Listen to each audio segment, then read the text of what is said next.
Kylie, would you introduce yourself, your business, and tell us about who you are? I'm Kylie Priscilla. My business is KP Made Me.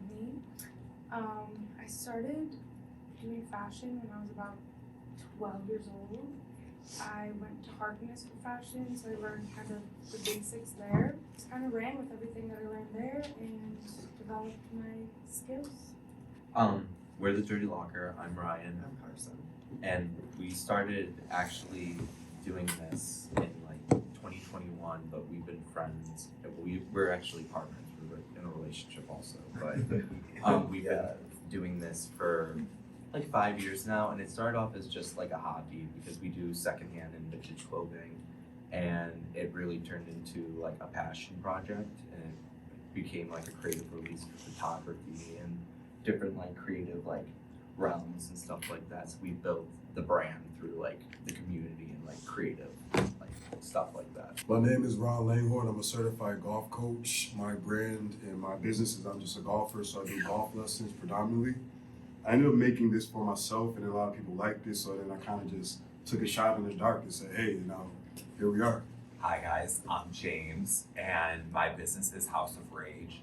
I started sewing when I was 12 years old, and my business came about from this desire to create. I am weird. I like wearing weird stuff and creating weird stuff. So we'll start with Kylie. So we know you have a clothing brand. You literally just launched, what was it, last Friday? So tell us, what is inspired by KP Made Me? I just really love to create in so many different capacities, whether that's photography, videography, creative direction. So I think that is what really inspired me to start a brand, just because it kind of is all encompassing of all those things. And that's a really good question, by the way. It really was a passion project, and it's always come from passion, and I feel like that's what drives a lot of people too. And it started us from just styling our friends, and our friends were like, oh, well, when you go out to like these estate sales or garage sales, like keep an eye out for this, and that for me. And we were like, okay, like maybe we could do like style bundles or like start selling stuff, listing stuff online. It was through like Depop and like all those type of like apps that everybody knows. How does your brand like challenge and reimagine the space of golf? And people think golf is just hitting the ball and just getting into the hole, but there's so much more to it. How did you start that brand? So the start of the brand was an expression of myself and everything I want to accomplish. So as a certified golf coach, I work with the First Tee, and I work all over Western New York. But I did a lot with their outreach. I work with the Inner City Youth Golf Program. I work with the Jim Moore Golf Foundation. I work with the Police Athletic League and every organization that was coming for Buffalo kids, for kids who couldn't afford it, otherwise wouldn't have access. So it was a combination of that and then the imposter syndrome, that me being this kid from the east side of Buffalo, golfing at private country clubs, like I met Josh Allen on the golf course, I met a lot of people, and it seemed so surreal. Well, we're on the golf course, we're just golfers, so it kind of just stuck with me. It was always about building that bridge of like bridging everybody together, showing the real equality that everybody could be from different places, different thought processes, different ideologies, whatever, through coaching the kids, then through coaching a lot of all women's groups like the Lady Links of Buffalo. The fashion just came recently, and it was more so for fun because I love fashion. Now everybody has their own individual style, their own individual expression. I'm like, well, that's what I want for golf. I want all my students to feel comfortable wherever they are. So it kind of just happened serendipitously, if I'm pronouncing that right. Now, you sew all of those pieces. I do, yes. Okay, Thank just so you. everybody know, this is You amazing. made that time. Yes, I did. Fire. Thank you. So the question is, now your brand is more alternative fashion, and often it carries a deeper meaning. So what message do you want the audience, when people see you at fashion shows, when they see you online, social media, to give? Thank you very much. I don't know when I started that there was the idea to create a deeper meaning. I think I just felt this pull to create. Sometimes people have a pull towards sports, or people have a pull towards academics. For me, it was creating, sewing, designing. I think over time, as I discovered more of my identity being a gay guy, and later getting involved in the drag community and performing, I wanted to combine all these things. I want people to feel powerful. I want people to feel when they put something of mine on that I've made, that they feel like this reflects how I feel inside, or this is my armor. This is going to make me feel strong. This is going to get me through the day. That's kind of what my brand is all about. So most of us are either merchandising, which is fashion retail business, or fashion design. But how has social media helped everybody's brand here? I think social media is such a huge part of running any business nowadays. It's kind of just essential, even though it sucks sometimes, you know. But, For sure. But you know, it's part of the process, and I think there's a way to have fun with it. You know, whether it's like creating cool campaigns or styling different shoots, and you know, all those creative things. Like, it's a double-edged sword. Yeah. You know, when you want to create and you put it out there, when people see it, it's amazing, and you get great feedback, and you might get new customers, sales, or people that support what you want to do. But in social media, you're at the mercy of an algorithm. If a social media platform doesn't view your content as interesting enough, it is suppressed. So social media needs to be balanced with in-person events. That's where I found a lot of my success. I got majority of my followers, the people I met in real life, because I coach all over the place, and I'm really, really big on the person-to-person interaction. Social media is weird to me because in this past, I don't say year, I've had people come up to me like, "Oh, I'm just a golfer." And it's, as much as I want to take it as a compliment, I'm like, I'm still Ron, like there's still a person behind it. So it's kind of weird, and it's a whole different type of pressure, because if I'm doing a golf clinic or something, if I just gotta hit a golf shot, cool, easy. But now it's like you gotta talk about all this and that. I'm just like, I'm still living in the moment, and I think that's what has led to my successes. I've always been authentic, living the moment. Is hearing out, who are you, what do you like, are you good vibe, bad vibe, and this, that, simple. But it's also necessary because through collaborations, like when we eventually do one, now all of our audiences are gonna mix together, and I think that kind of helps the algorithm. Yeah. But it's still weird. Yeah, it can be tough for sure, social media. The way we maneuver like our social media is we post like when we're doing events, and like honestly, word of mouth has been like our best friends. Like Yeah. It is. people like just that's what's really great about Buffalo is like it really is a community that does want to go out and have fun or like experience new Yeah. things. And us like posting like a photo shoot we did with styled outfits, a lot of people will like either like send it to like their friends, or like people will message us being about a certain piece that's in the photo shoot, or like they'll send it to their friend and being like, oh, this piece would look good on you. And like I said, word of mouth mixed with social media makes it less negative, I feel like. But there Yes. is there's always like that side where you feel like there's a million people watching and then there's only like 100 retweets. Yeah. But it's always good to like have the good always be louder, like never get consumed by the negative side of it, or like put Yeah. yourself down, because remember, it's a drive that made you do it in the first place. Yeah. And I think if you're creating more than you're consuming, there is like a healthier balance in that, you know? Because like if you're just constantly, you know, doom scrolling, unaware of what you're taking in, I think that's kind of the negative side of it. But if Yeah. you're able to just like post and kind of, I mean, it's so hard to say, you know, go off of it. I think it's better. And I heard Kid Super say once, he was like, it's so cool when you're starting something up, especially like on social media, and you're kind of in that like experimental phase and not really having that many eyes on Yeah. you, because then you get to like find your identity, you get to, you know, figure out your aesthetic, and then maybe one day, you'll blow up, and then you already kind of got that little time to figure it out, you know, when not so many eyes are on Yes. you. Social media works best when you create from the heart and not to try and please an algorithm. How are you guys funding your projects so you guys could run a successful business? Because you do have to put money into things. When you start from zero, how are you gonna build that way up? Right. I would say for me, you have to be a special type of crazy and really believe in yourself. So Mm-hmm. when I got into this, and it was all about helping kids I couldn't afford to play the sport of golf, because that's what I used to be. And I knew I was going to do it one way or another. I didn't do it based off of the money. So people yelled at me because I would give free golf lessons, and I would volunteer, and I would come out of pocket. But I worked with every organization. If they wanted to, they would. The people who have me, if they wanted to, they would. And they didn't. It was through the span of years of me doing that enough people saw it that all of a sudden now they want to get involved, which is bittersweet because a lot of them, they want to get involved because they get credit for it. So if some of these organizations, oh, we're doing an outreach event to help youth, they benefit from it. But I had to kind of take the emotion out of it and kind of leverage it, saying, hey, as long as kids are getting help that wasn't available before, then it's a W. Like this past year, we took outreach kids to golf simulators.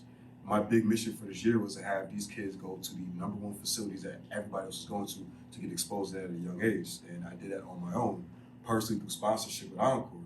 But through the process of doing that, now all these other organizations like, how is this dude by himself doing more than we did? So now they're collaborating with me and I'm getting funding. I went from a $5,000 budget to a $65,000 budget within a year to help the youth, but it was years of struggle. I'm working 2-3 jobs just to make it happen. And I was getting yelled at by my mentors, but I'm just like, well, hey, do I help you? Yeah. So you just gotta be crazy, believe in yourself, and then if you're really doing something that has value, like you're very authentic, right? People Thank you. are gonna love you as a person before they love your brand. As long as you keep that going, eventually you're gonna attract the right people that's gonna want to invest in you, invest in your dream because they see it. Yeah. I came from humble beginnings, and I recall times where I wasn't sure how I was gonna pull through, but I invested little by little. A lot of my money comes from being an entertainer. I do drag on the weekends, and I also do cleaning on the weekends for offices. This is not self-sufficient yet. There are times where it does a lot better. I can think of years like 21 and 22, I had this boom where I was making money solely from my business and funding everything, and it felt so good. But there are times where it goes back down and things get a little slow. So as an artist, you have to plan for those, set aside a savings, and don't think that you need to figure it out all right away, but to weather the storm, to go, things are a little hard right now, but I have an idea and a vision that I'm gonna commit to is going to go very far. When I came to Buffalo, I came here with like a bunch of like Y2K style clothing and just like this one like thrift store was closing near me. They did like a $5 for a whole garbage bag. So I just went there and got everything basically. And like that's kind of like what started it. But I always just like so like that like having that money like having that stock like basically Having like a backstop Yeah. and everything has always helped, and it really does come out of our pocket in the beginning. Yeah. Like it's you always like with anything, like if even an artist wanting to buy their like painting supplies and everything, it just you start off with like I want to do this and we're gonna see where it goes, and you have to have side hustles or side jobs or like side projects or like ask friends and stuff like that. And our friends, luckily, they'll like hit us up and be like, I have like a huge bag of clothes that I'm just gonna drop off at the thrift store, and I'm like, okay, we'll give you like a ton of store credit and we'll just swap it out. Oh. So like we do Awesome. that with friends, and it's always like think with like a mind of like just what's like a smart investment. Obviously there'll be times where like you're gonna make an investment and then you thought you're gonna make like, oh my gosh, like this is it. and then For it's like sure. and then it's like, okay, it's slower than I thought it was. Like we do markets that we're like, oh my gosh, we're gonna meet so many great people, and then like 5 people come in, and then we do markets where we're like, oh my gosh, like I don't know how this is gonna go. It's the best market we've ever done. Yeah. It's always about going in it like without knowing the outcome, but like just going in it with like a pure heart and like what your drive is. Back to what I was saying is what always kind of works out in the end. I feel like also, and like getting to meet so many cool people is so rewarding also. Yeah. Passion, like what I'm hearing, the common thread is passion, having a community, and that there's side jobs, you know, like Oh, yeah. this isn't just like, okay, I'm gonna make this product and then I'm automatically gonna be a millionaire. That doesn't often happen. Not for people on the ground, not for people that don't have connections to millionaires and billionaires. Like, we are in this together in a way. And we have to find a way to, you know, just help each other out, be good to one another.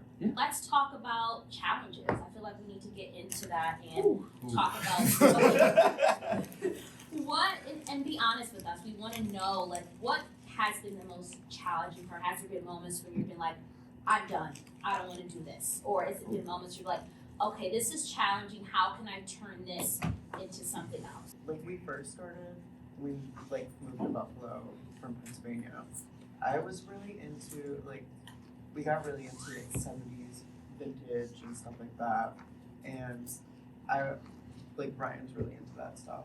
Mm. And we still are in every. like we have it in the shop, and I tried to like make the shop mainly like older than 90s, like, and True vintage, I guess you But- would say, not as like the past older than 20 years. I dive in head first, and I learn my lessons as I go. Like you said, you really develop and learn during the process. The biggest thing is just to believe in yourself and not give up. But with no game plan and no knowledge of how to get into fashion, I start off with the hoodies like this, right? And I'm like, okay, if I buy enough hoodies, it's gonna go. But what's my target audience? What is my key customers pay me the most money? Well, at the beginning, it was hiring golfers. They're not necessarily looking for hoodies. They want the crew necks. They want things like the country club and hats. So I had to kind of go through that experience of like, okay, I spent $2,500, I sold $1,800 that day.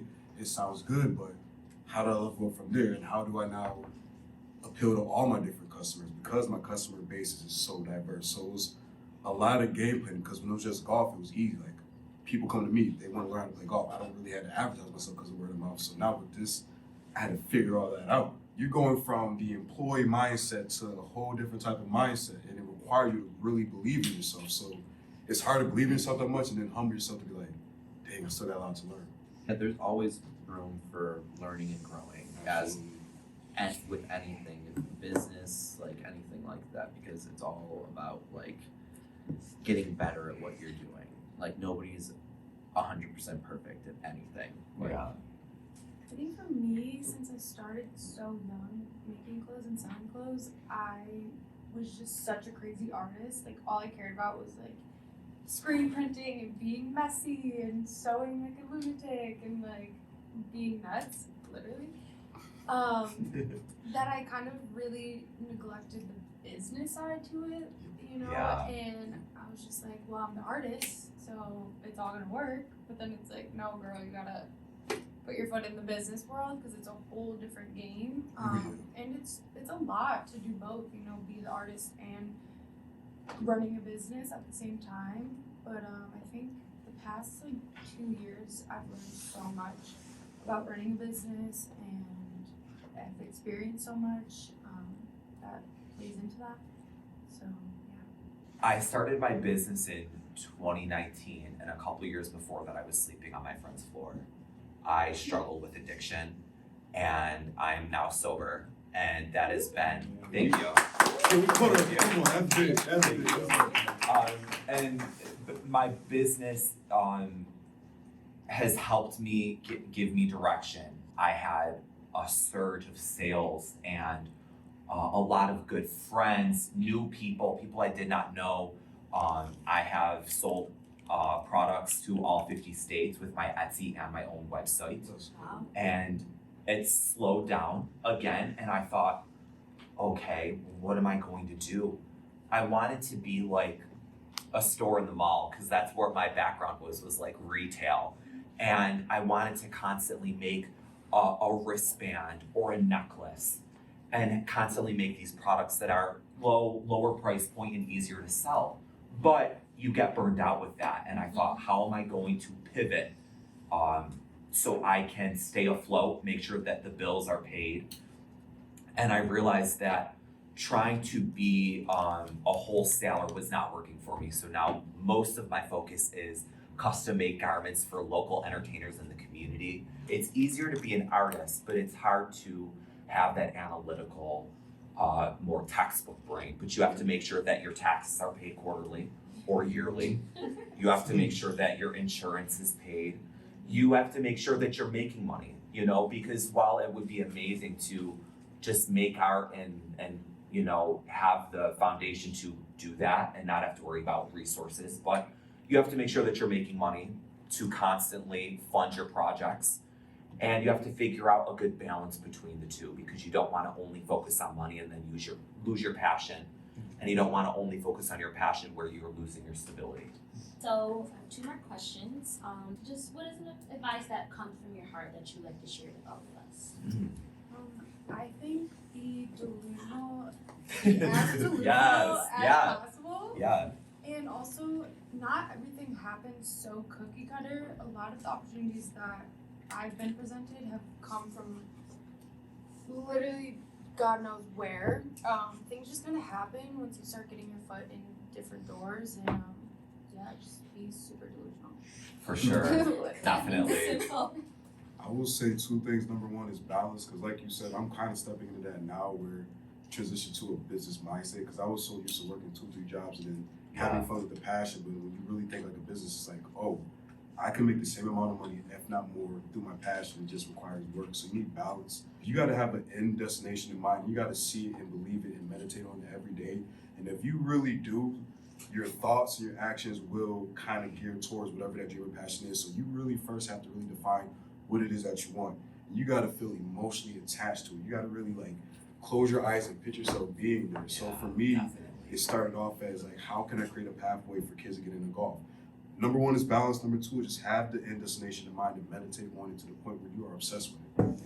I would just say like take risks, just do it. Do it, make it. It is really about taking risks, and like I was saying earlier too, like it might not always stick, like, but it's good to have the experience and get yourself out there, build yourself a community of people that enjoy what you do and support you, and keep the people that do support you close, because Yes. those are the people that will always give you really good advice because they genuinely know how you work. Don't be afraid to fail, because your failure is going to give you your biggest elevation. So I failed more times than I succeeded, but I've learned the most lessons from those failures. Like, Yeah.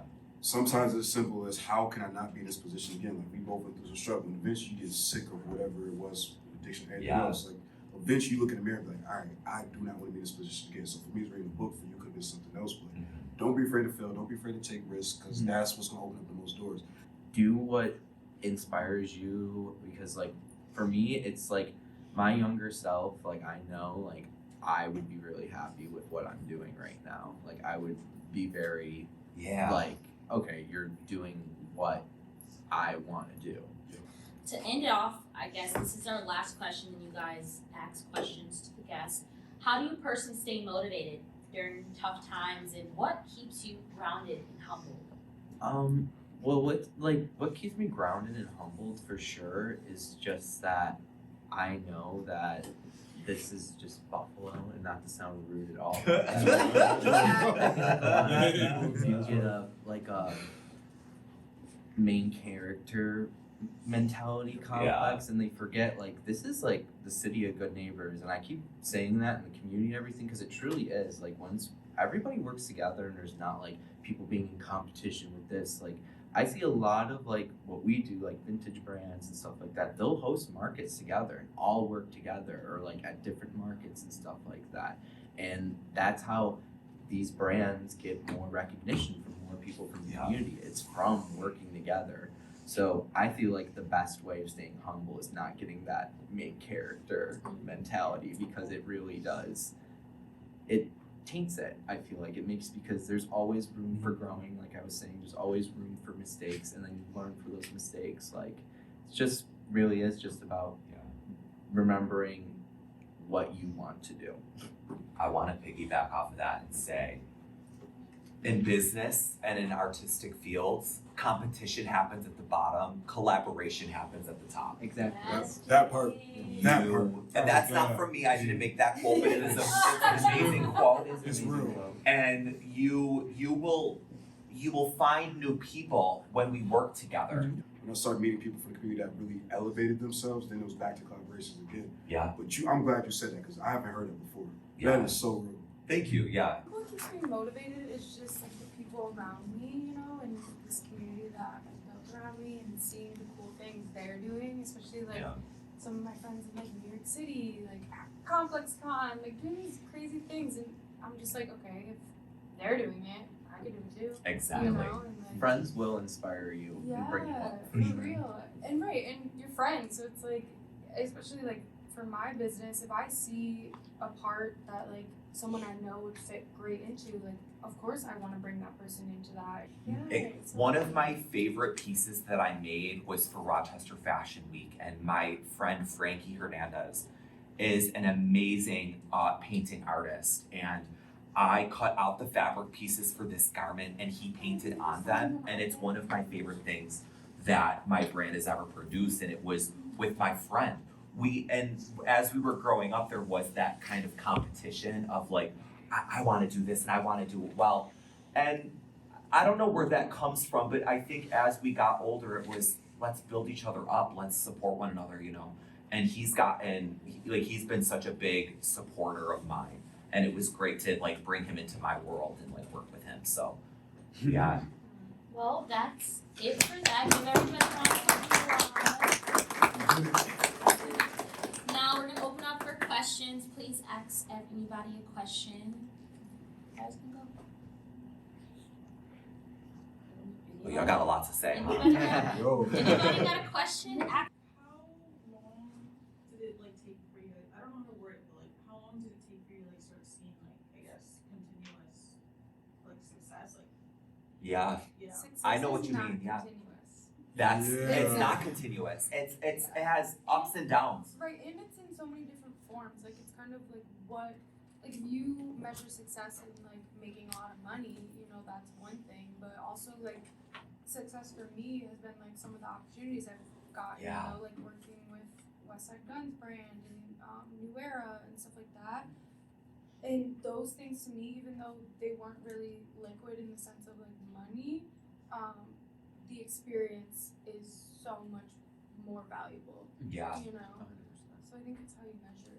Yeah, when I started, and the couple years after, I had a really great boom in social media and on my Etsy, and I made a lot of sales. I made much more money, and now I make less money, but I am working with more artists. I have more people reaching out for custom garments. So that is successful, even though I might be making a little bit less, and it could come back around where I'm going to be making more money again. So success isn't linear. It's not always going up, it's going up and down, I think. Yeah. I actually have another question. How do you like price your custom garments? Like how do you go about That's a great Yeah. Well, I charge $1 million for everything. No, you have to think about the price of the materials. You have to think about your cost of labor, and I also think the individuality, like the uniqueness. If you don't see somebody doing something like that, I think it does increase the value. So something like a t-shirt, I'm gonna charge considerably less because a t-shirt is more common, anybody could make that. But this jacket is more unique, you're not gonna see this around, so this would be more expensive. This is where it comes to the business side. You gotta do a little bit of market research and see who's doing what is similar to what you're doing, what are they charging, and where does your value equate to theirs? Because you can look in the mirror and be as confident as you want, like, I believe you're that person. But if someone else has a product or service that is similar to yours, and they're killing it and you're not, you kind of got to look in the mirror and see like how can you even it out. Yeah. When you grow up with people that make less than $100,000 a year, and you're in a family that's on food stamps and that gets heat, and you grow out of that and you slowly build to a different point, you wonder, well, how do I price this now? Because I want everything to be affordable, because I know what it's like to make sure that you have nice clothes and food on the table. So you have to balance being affordable for your community, but also knowing that there are people that will pay a higher price point for something that's a little bit more luxurious or expensive. I think also creating pitch decks is a really good tool. That's good. Because I think people like to see things laid out. So Yeah. if you can like make something visual and present it. I know for me that's gotten me a lot of success to be like, okay, so here's the idea and it's right here. I love you that. see it. Because sometimes I'm not the best with my words, but I'm very good visually, so it's easy for me to like lay something out. And then the person that you want to work with, if they're able to like see it rather than just hearing you spew about it, I think it increases your chances